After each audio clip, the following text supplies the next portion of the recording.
ప్రత్యేక హోదాపై చర్చ విషయంలో వెనక్కి తగ్గేది లేదని విపక్షం స్పష్టం చేయడంతో అసెంబ్లీ స్తంభించిపోయింది.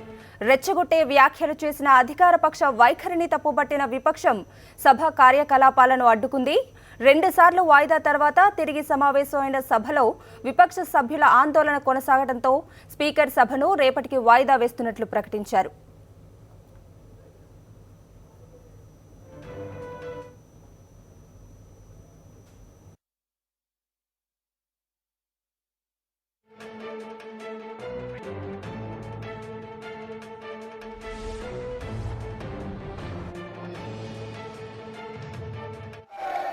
Please.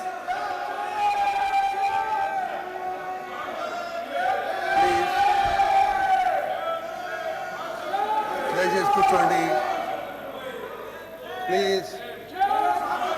ఓకే, వర్షాకాలం సమావేశాలు 3 రోజులు పెట్టుకొని ఎన్ని సబ్జెక్టులున్నా కూడా కూలంకషంగా చర్చలు చేసి నిర్ణయాలు తీసుకొని ప్రజలకు ఉపయోగపడే విధంగా ఈ సభ నడవాలని కోరుకున్నాం.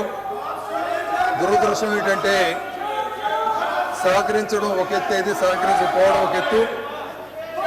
అదేవిధంగా అసభ్యకరమైన ప్రవర్తన, మార్షల్స్ పైన దాడి, స్పీకర్ స్థానం పైన దాడి, ఇది తీవ్రమైన అభ్యంతరకరంగానే మనవి చేస్తున్నాను మీ అందరికీ కూడా.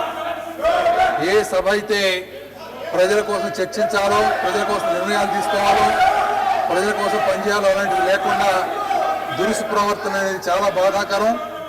ఈ ప్రవర్తనని చాలా బాధతోటి నేను మీ అందరికీ విజ్ఞప్తి చేస్తున్నాను. మనం ఏ పవిత్రమైన పర్పస్ కోసం ఉన్నామో ఆ పర్పస్ నెరవేర్చకుండా అడ్డుకోవటం అనేది చాలా బాధాకరం. ఆ విధంగా చేస్తున్నందుకు నేను బాధతోటి ఈ రోజుకి సమావేశాలు వాయిదా వేస్తూ టుమారో at 9 AM.